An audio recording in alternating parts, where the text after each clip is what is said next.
오늘 본문은 예수님의 경고의 말씀으로 시작하고 있습니다. 어떤 경고의 말씀입니까? 서기관들을 삼가라는 말씀입니다. 서기관들, 예수님 당시의 서기관들은 율법에 정통했던 사람들이었습니다. 그들은 인쇄술이 발달하기 그 이전에 그때는 다 성경을 필사로 옮겼는데 율법을 손으로 베끼는 일을 했던 사람들이었고 또 율법을 해석하고 율법을 가르치는 일을 했던 사람들이었습니다. 그들은 율법 전문가로서 또 사람들 사이에 문제가 생기면 그 율법의 근거를 해서 율법대로 판결해 주는 일도 했습니다. 누가 지어낸 말인지는 모르겠지만 당시 유대인들 사회에는 이런 말이 있었다고 합니다. 하나님은 모세에게 율법을 주셨다. 모세는 그 율법을 여호수아에게 전해주었고 여호수아는 그것을 장로들에게, 장로들은 선지자들에게 전해주었다. 그리고 선지자들은 그 율법을 서기관들에게 전해주었다. 이런 배경에서 당시의 그 당대의 서기관들은 백성들의 존경을 받았습니다. 그리고 백성들의 영적인 지도자의 역할을 했습니다. 그들은 자기들이 율법을 전수받은 아주 특별한 사람들이고 성경을 매우 잘 알고 있었다고 생각을 했습니다. 그러나 여러분, 실상 그들이 성경을 제대로 알았습니까? 그렇지 못했죠. 우리가 지난주에 살펴보았던 것처럼 그들은 그리스도가 다윗의 자손인 것은 알았지만 다윗이 그리스도를 향해서 내 주라고 고백했던 것은 몰랐습니다. 왜 다윗이 자기의 후손으로 태어난 그리스도에게 내 주라고 했는지 이에 대해서는 몰랐어요. 그들은 구약의 전체를 알지 못하고 아주 부분에만 사로잡혀 있었습니다. 그러면서도 그들은 자기들이 성경 전문가이니까 자기들이 가르치는 대로 따라야 된다고 백성들에게 강요를 하고 또 협박까지 했습니다. 이런 그들에 대해서 예수님께서 말씀하시기를 서기관들을 삼가라 라고 경고하셨습니다.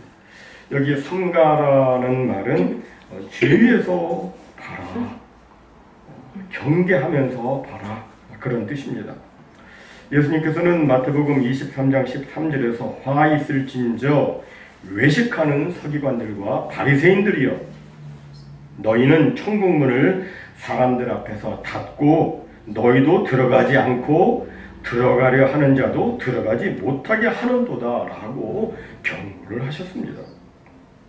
서기관들은 천국문을 사람들 앞에서 닫는 자들이었습니다. 그들은 자기들도 천국에 들어가지 않고 들어가려고 하는 사람도 들어가지 못하게 문을 닫았어요. 어떻게 해서 이런 일이 생겼습니까? 그렇게 율법에 정통한 사람들이었는데 어떻게 해서 이런 일이 생겼습니까? 그들은 율법을, 성경을 바르게 연구하지 않고 성경 연구를 빙자해서 자기들의 욕심을 채우려 했기 때문이었습니다. 그들이 성경을 제대로 알고 있었다면 그리스도에 대해서 모를 수가 없습니다. 구약은 그리스도에 대한 예언으로 가득 차 있습니다. 구약을 연구한 사람이라면 예수 그리스도를 모를 수가 없습니다. 하지만 서기관들은 예수 그리스도를 인정하지 않았고 백성들한테도 예수를 거부하도록 그렇게 가르쳤습니다. 실로 그들은 천국 백성이 아니었고 다른 사람들도 천국에 들어가지 못하게 천국문을 닫는 사람들이었습니다. 더 나아가 마태복음 23장 15절에서 예수님께서는 화 있을진저 외식하는 서기관들과 바리새인들이여, 너희는 교인 한 사람을 얻기 위하여 바다와 육지를 두루 다니다가 생기면 너희보다 배나 더 지옥 자식이 되게 하는도다 라고 말씀을 하셨습니다. 서기관들은 너무나 위험한 존재였습니다. 그들에게는 경건의 능력은 없었고 경건의 모양만 있었습니다. 그들의 삶은 온통 외식이었습니다. 외식이 무엇입니까? 외식은 밖에 나가서 뭐 음식 먹는 거 아니죠. 그죠? 여기서 외식은 원어를 볼 때 가면을 쓰고 연극한다. 그런 뜻을 가지고 있습니다. 그러니까 서기관들은 속은 실제로는 그렇지 않은데 겉만 아주 그냥 보기 좋게 이렇게 꾸몄던 것입니다. 또 마태복음 6장에 보면 구제나 기도나 금식을 사람에게 보이려고 하지 말라는 말씀이 나오고 있는데 사람에게 보이려고 하는 것, 사람한테 좀 해가지고 잘 보이려고 하는 것, 이것도 외식이라고 성경은 말씀합니다. 그러니까 서기관들은 그들의 종교적 행위를 하나님께 보이려고 한 것이 아니라 의도적으로 사람들에게 보이려고 했습니다. 서기관들의 이런 외식의 모습에 대해서 예수님은 오늘 본문에서 이렇게 말씀하셨죠. 예수께서 가르치실 때 이르시되 긴 옷을 입고 다니는 것과 시장에서 문안받는 것과 회당의 높은 자리와 잔치의 윗자리를 원하는 서기관들을 삼가라. 그들은 과부의 가산을 삼키며 외식으로 길게 기도하는 자니 그 받는 판결이 더욱 중하리라 하시니라. 예수님의 이 말씀에서처럼 당시 서기관들은 아주 긴 옷을 입고 다녔습니다. 여기서 긴 옷은 사람들이 일반적으로 입는 긴 옷을 말하는 게 아니죠. 여기서 긴 옷은 서기관들이 입고 다녔던 특별한 옷을 말합니다. 당시에는 왕이 입는 옷이 따로 있었어요. 그죠? 왕은 왕의 복장이 있었고 또 제사장들은 제사장의 옷이 있었습니다. 그리고 서기관들에게도 그들에게도 특별한 옷이 있었어요. 서기관의 경우에는 그 직무상 특별한 옷이 필요했던 것은 아니었지만 그들은 누구나 한눈에 봐도 자기들이 서기관임을 알 수 있도록 특별 제작된 긴 옷을 입고 다녔습니다. 사람들은 딱 보면 그들이 서기관인 줄 아는 거예요. 오늘 본문에서 예수님께서는 그들이 입은 그 긴 옷 자체를 문제 삼으신 것은 아니었습니다. 서기관들이 만일 서기관임을 나타내는 긴 옷을 입고 다니면서 서기관으로서 하나님의 말씀을 잘 해석하고 또 바르게 가르치고 또 자기들이 가르친 그 말씀대로 그들이 살고 있었다면 예수님께서는 절대로 그들의 긴 옷에 대해서 문제 삼지 않으셨을 겁니다. 긴 옷을 입든 좀 짧은 옷을 입든 그건 개인 취향의 문제니까 그것에 대해서 예수님이 뭐라고 하지 않으셨을 거예요. 하지만 서기관들은 그들이 말씀을 해석하고 그리고 사람들한테 말씀을 가르친 대로 그렇게 살지를 않았습니다. 주님께서는 그들이 말만 하고 행치는 아니한다고 하셨습니다. 그들은 무거운 짐을 묶고 사람의 어깨에 지우되 자기는 이것을 한 손가락으로도 움직이려 하지 않는다고 그렇게 주님께서는 말씀을 하셨습니다. 무엇을 보여주는 말씀입니까? 옷이 사람을 바꾸지 못한다는 것입니다. 그 긴 옷이 서기관이란 신분을 나타내 보여줄 수 있어도 그 옷이 말씀에 합당한 사람으로 살게끔 바꾸지는 못했던 것입니다. 옷을 근사하게 입었다고 해서 그 속사람이 바뀌느냐? 아니라는 것이죠.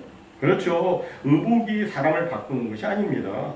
세상에는 옷은 고급으로 입고 다니면서도 정말 수준 이하로 말하고 행동하는 사람들 있습니다. 고급 옷을 입고 저급하게 행동할 것이라면 우리는 그런 옷 입지 않아도 됩니다. 우리 성도들이 입어야 될 옷은 그런 옷 아니죠. 외적으로 보기에 그냥 멋들어진 비싼 옷, 유명 메이크 옷 그런 거 아니죠. 우리 성도들이 입어야 될 옷은 디모데전서 2장 9절에 보니까 단정한 옷이라고 말씀합니다. 시편 29편 2절에서는 거룩한 옷을 입으라고 말씀합니다. 갈라디아서 3장 27절에서는 그리스도로 옷 입으라고 말씀합니다. 즉 보기에 깜짝 놀라서 또다시 한번 보게 되는 그런 화려하고 도발적인 옷, 가끔가다 그런 옷 입고 다니는 사람도 있잖아요. 그러면 깜짝 놀라서 한 번 더 보게끔 되는 그런 옷 입지 말고 무슨 옷 입으라고 해요? 크리스천으로서 품위와 단정함을 나타내 보여주는 옷을 입고 진실과 온유와 또 겸손으로 옷 입으라고 성경은 말씀합니다. 그런데 서기관들의 문제는 무엇이었습니까? 단정함과 거룩과 온유와 겸손의 그리스도의 옷이 아니라 화려하게 특별 제작된 그런 옷을 가지고 그 옷을 가지고 이제 사람들한테 과시를 하고 자랑을 하려고 했던 겁니다. 서기관들이 그 긴 옷을 다 입고 다니면 누구나 그 앞에서 머리를 숙이고 라비요 선생님이요 라고 부르면서 다들 길을 앞에서 비켜서고 막 몸을 굽히는데 앞에 다 걸으면서 서기관들이 이게 너무너무 좋은 거예요. 또 서기관들은 그것으로 만족하지 않았죠. 오늘 성경에 보니까 그들은 사람들이 많이 모이는 시장으로 갔습니다. 왜 시장으로 갔을까요? 많은 사람들로부터 인사를 받기 위해서 했습니다. 서기관들은 인사를 받을 때 여러 가지로 칭함을 받았습니다. 많은 것을 아는 랍비로, 선생으로, 때로는 아버지로, 때로는 지도자로 이렇게 칭함을 받았습니다. 그런 말을 들을 때 그들의 마음은 의기양양 매우 우쭐했을 것이고 그들의 입가에는 교만의 그 야릇한 미소가 돌았을 것입니다.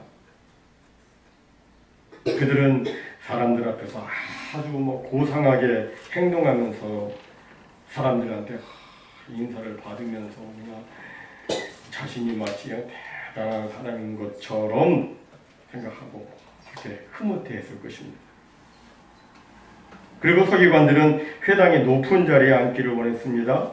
회당의 높은 자리, 유대인 회당에 가면 강계상 뒤에 율법 두루마리를 담아놓은 상자가 있는데 그 상자 바로 앞에 높은 자리가 하나 있어요. 가장 높은 자리가 있습니다.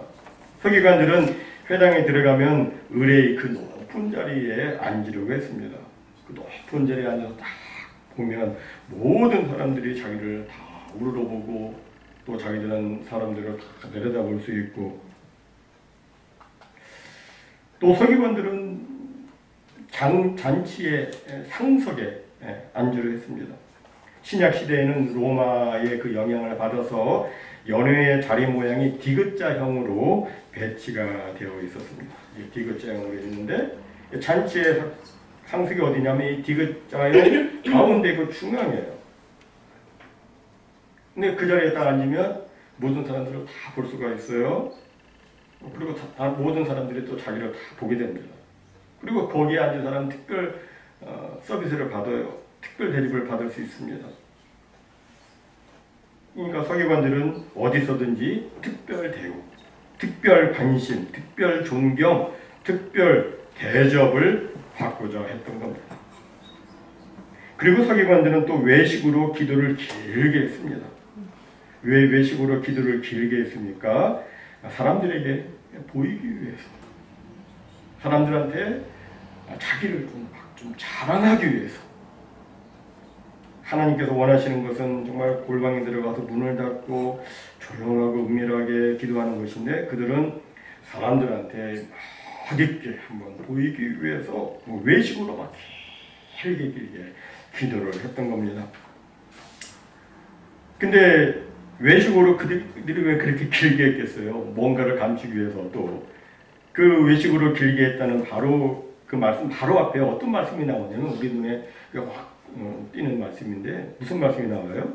그들은 과부의 가산을 삼키며 외식으로 길게 기도했다고 되어 있어요.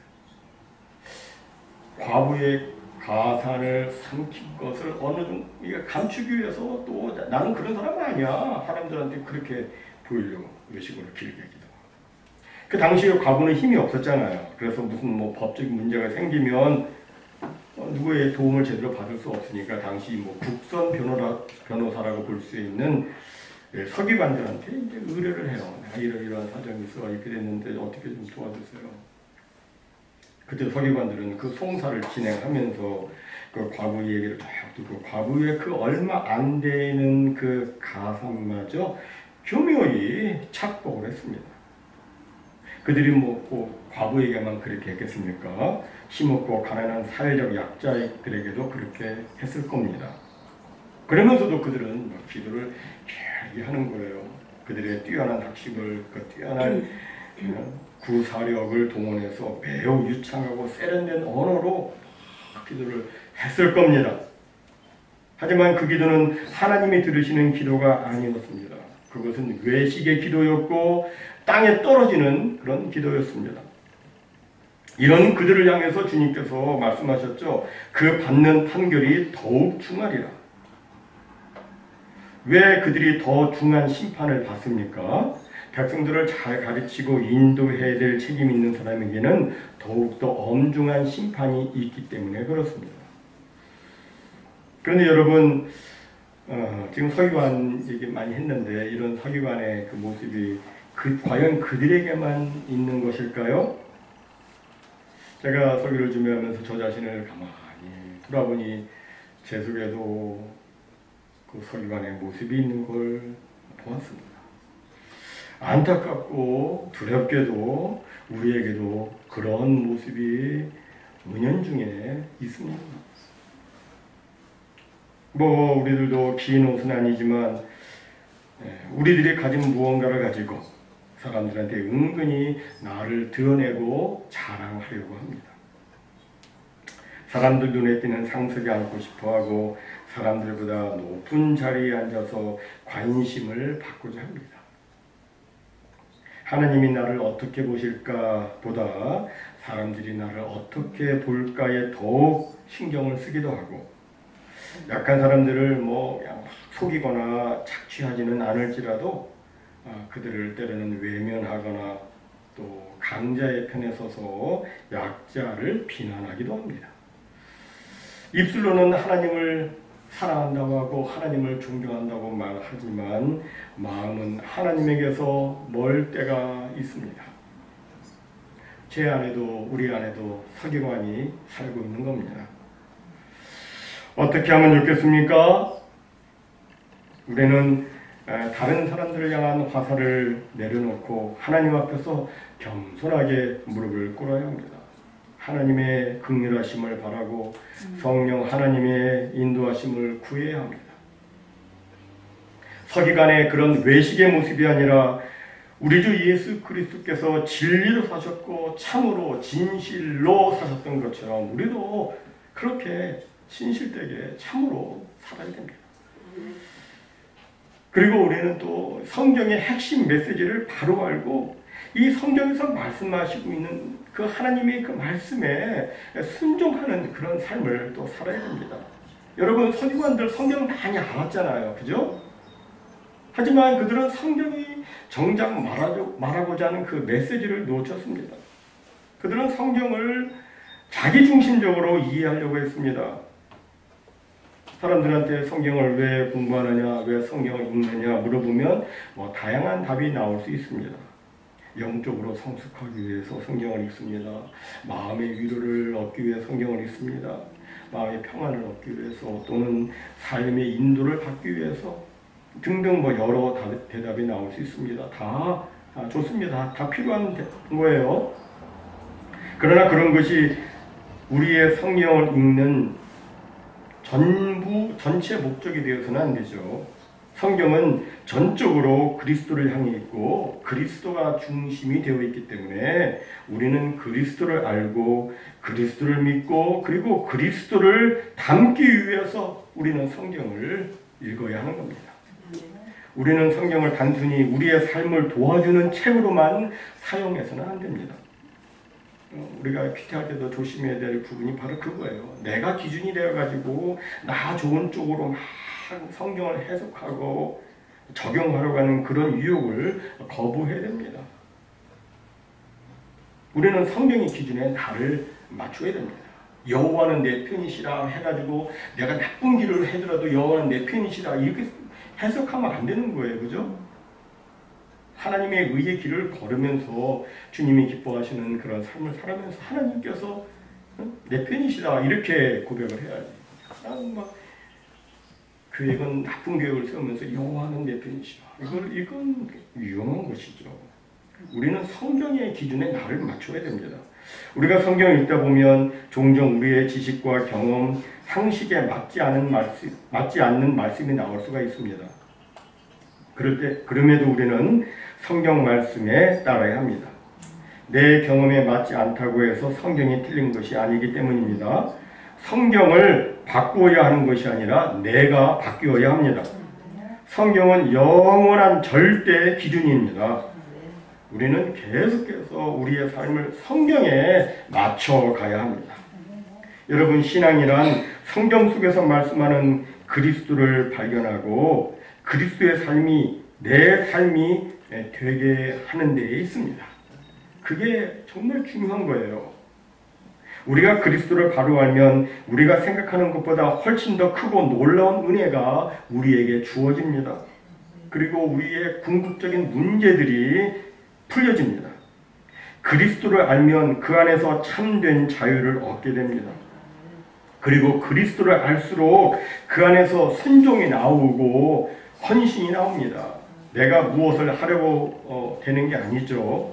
그리스도를 발견하면 저절로 되는 거예요.